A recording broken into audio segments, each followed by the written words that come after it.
Hello there, guitar players. Today we're going to look at some chords, some normal chords that you probably already know. And what we're going to do is do a little bit of guitar magic with them. So this should be pretty exciting, huh? Stay with me. Okay, I'm just going to play very quickly for you something here.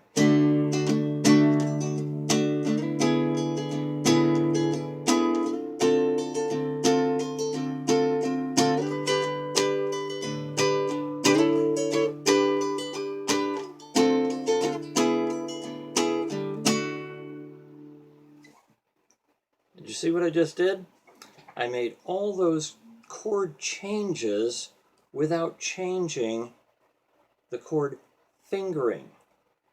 That's important to notice, okay? The chord changed, the chord figure, the shape of the chord didn't change. I started with a D chord. Now what we're going to do is we're going to talk about D's, A's, and E's.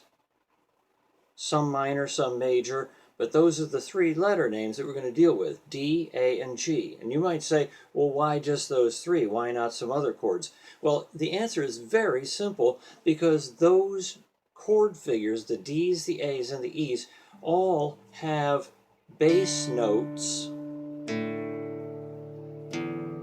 that are open strings. The D bass is on the 4th string open, the A bass is on the 5th string open, and the E bass is on the 6th string open, which means that when you have the chord down, none of your fingers are touching the bass note.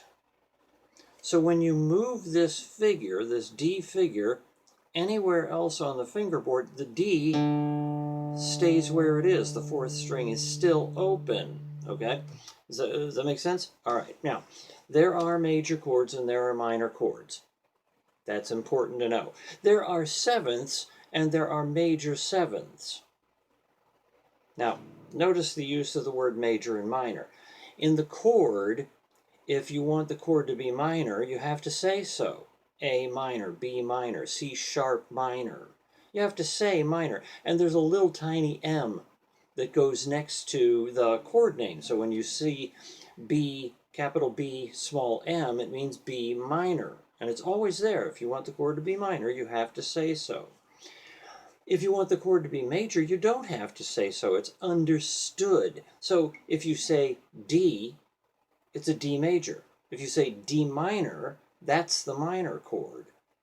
But major chord, you just do the letter name, D, C sharp. But if you want a C sharp minor, you have to say so.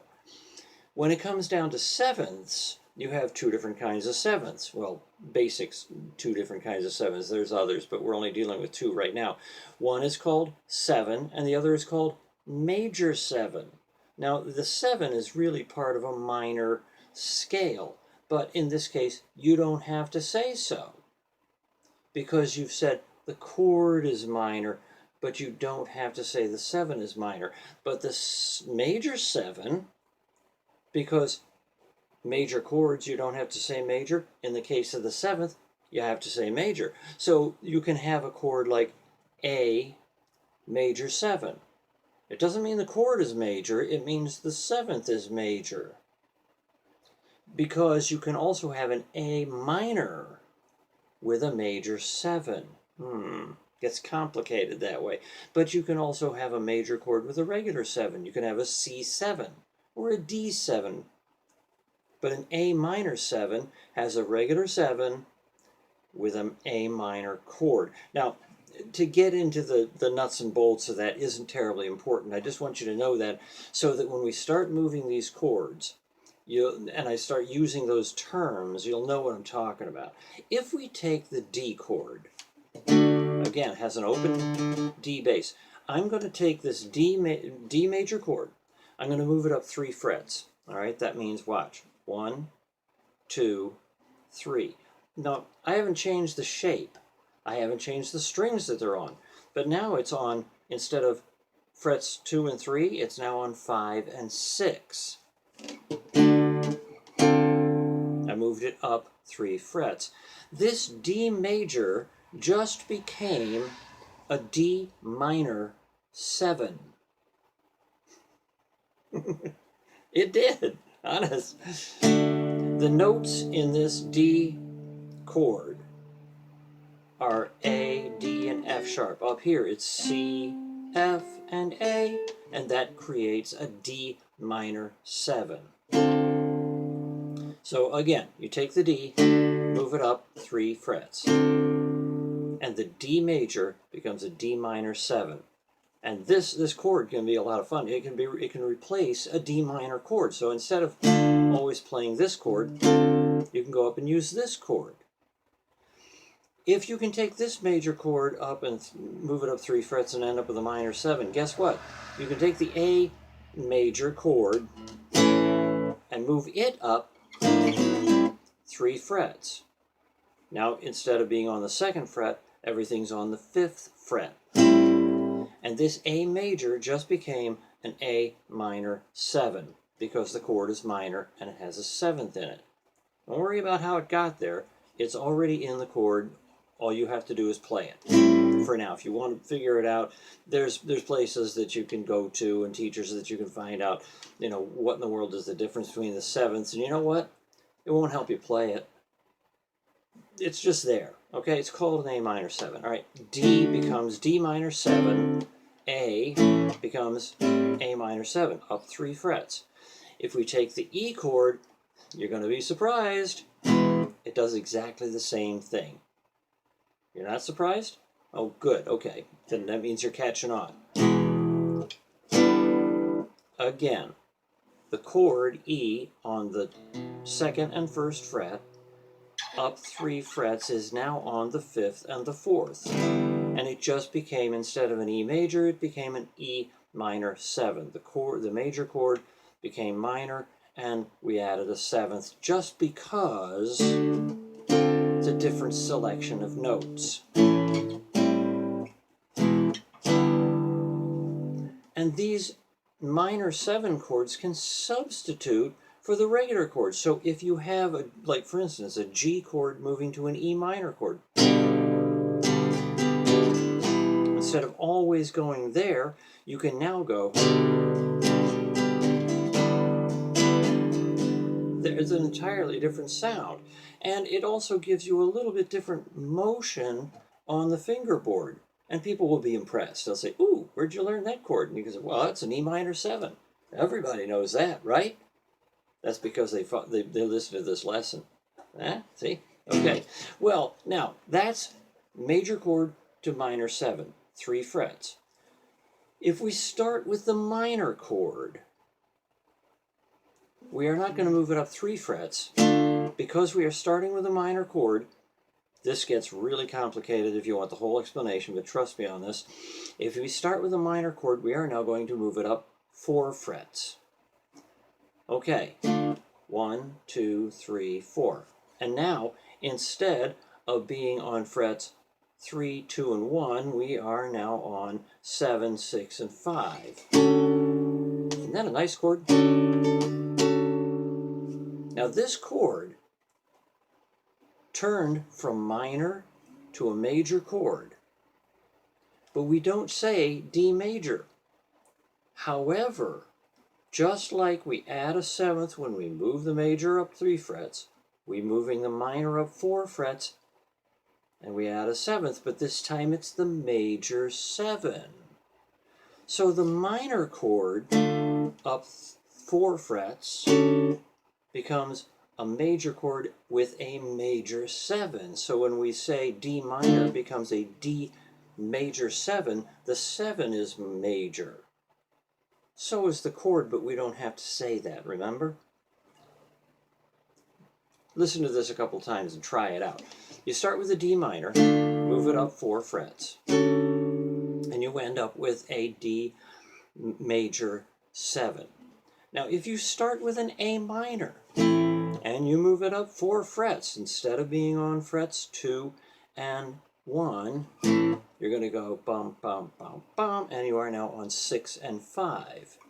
But the shape hasn't changed, the strings haven't changed at all. And oddly, you have changed the minor to a major chord, and you have added a major 7. So this chord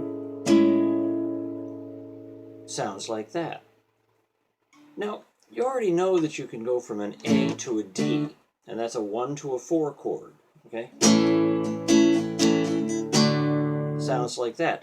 But if you take this up here and you say, oh, no, wait a minute, this moves up, so this moves up. Now what I did was I took the minor position, A minor, moved it up to the D minor position, but on the upper frets. A major 7 to D major 7. It's still 1 to 4. Didn't see that one coming, did you? Okay, now we've taken the minor D minor, the minor A minor. You're probably wondering about the minor E minor. Does that do the same thing? Well, the answer actually is no. And the reason for that is that we touched on this a little bit in another lesson, but I'm going to reiterate that chords are made up of a series of 3 notes, not in alphabetical order. They are the 1, the 3, and the 5. Okay? Now, when you have a figure like a D or a D minor or an A minor, there are 3 fingered notes in those shapes. Boom, boom, boom. 1, 2, 3, 1, 2, 3, 1, 2, 3, however you finger your A. There are 3 notes that are fingered. In the E minor, there aren't 3 notes. So if you take this up 4 frets, you end up with this really clashing sound, and you haven't created a major chord, you haven't created the major 7. You've only created a dissonance. So this really works on 5 different chords. The D major up 3 frets to the D minor 7, the D minor chord up 4 frets to the D major 7, the A chord, A major chord, up to the A minor 7, 3 frets, and the A minor chord up 4 frets to the A major 7, and the E chord up 3 frets to the E minor 7. Okay? So that's the first step in being able to move these chords. I'm just going to throw this out really quickly. This is not the only place you can move this chord. This is not the only place you can move this chord or whatever. So here's the thought. Take this chord and move it up and just see where else it fits. See where else you think it sounds good. Don't be afraid to move a chord you already know. What I started with was this, and they were all D positions. If I take the A, I can just walk that A up in a number of frets. Now you're going to end up, landing on a fret that you didn't want to land on. Like for instance, if I play, what's a good one? That. You might not want to hear that. It's a dissonance, but you can still use that in certain situations. See, I just glided over. I snapped into it and then snapped away.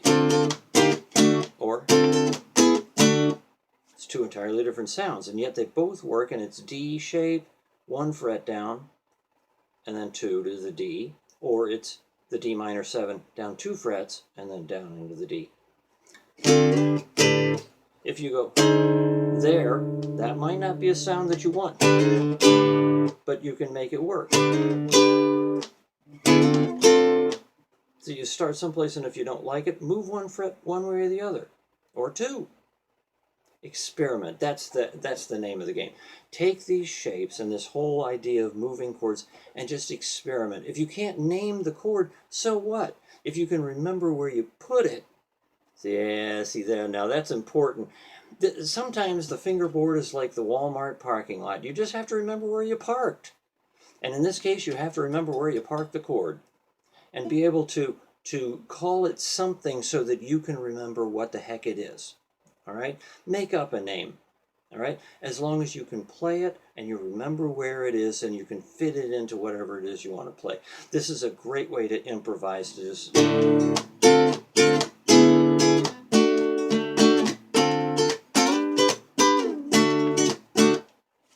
Now it sounds like something, but I haven't really played anything. I just noodled around with those chords, moved it here, moved it there.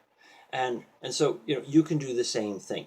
So what I'm going to say is what I always say is keep playing and have fun with it. Bye.